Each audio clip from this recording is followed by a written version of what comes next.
The tree cannot eat its fruit because it doesn't need it. So the inborn gifting in you is not for you.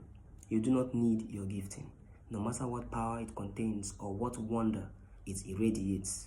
The gifting in you is as useless as a piece of debris if it only works for you. Major reason you were born is for the gifting, but the only reason the gifting was born in you is for humanity, in service to humanity. It is the mentality of most humans worldwide to go in search for what others can give to them and not what they can give to others. Now, even though John F. Kennedy, the US 35th president, identified this psychological pandemic when he was exhorting his fellow citizens in his statement, ask what you can give for your country and not what your country can give to you. Many of us do not think of service to anybody or anything because we grow up in societies around the world that teach us how we can be provided for and not how we can provide for. We scarcely would find the time to think about our inborn gifting because we grow up in societies that do not care about that, even though it is in their need of what we carry. For instance, societies give us education with the promise that we would be provided a placement to serve us an income as we exchange our acquired educational skills to their benefit. I see this as a crippling and an abusive factor because societies have ended up reducing our essence of existence to mere pursuit of careers and professions with blatant disregard and negligence to what innate gifting each of us in each society has.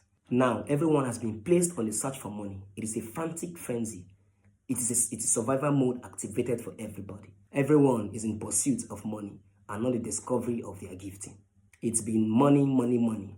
But I believe it should rather be gifting, gifting, gifting.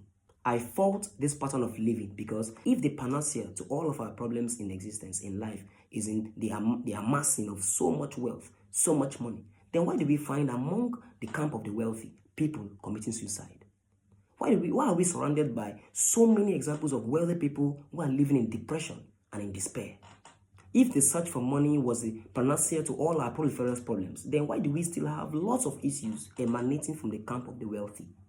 As a matter of fact, I am convinced that lots of human destruction, discomfort, and despair have come as a result of the abuse and misuse of wealth.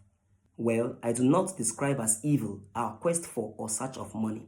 I'm only trying to say that the way and pattern our society is teaching us to go about this thing might be misleading.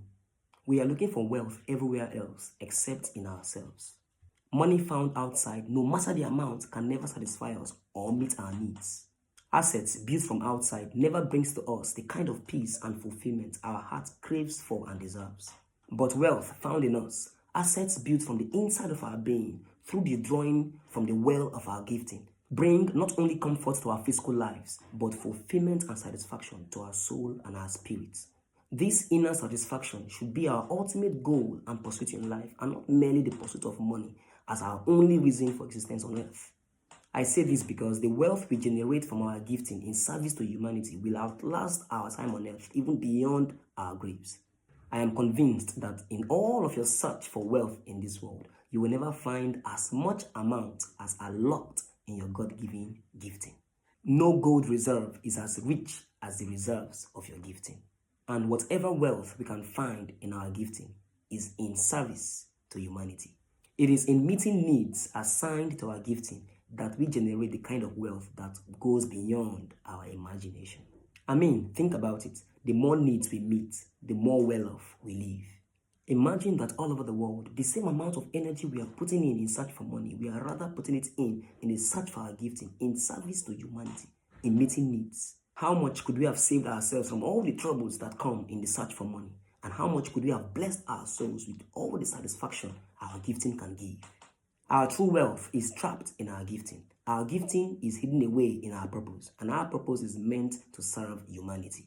And it is in the service of our gifting to humanity that we build the kind of wealth that outlasts our existence on earth. So, don't you think we should rather go in search of our gifting? Finding our gifting is a journey. In my next video, I'm going to be giving you hints that will place you on this important journey.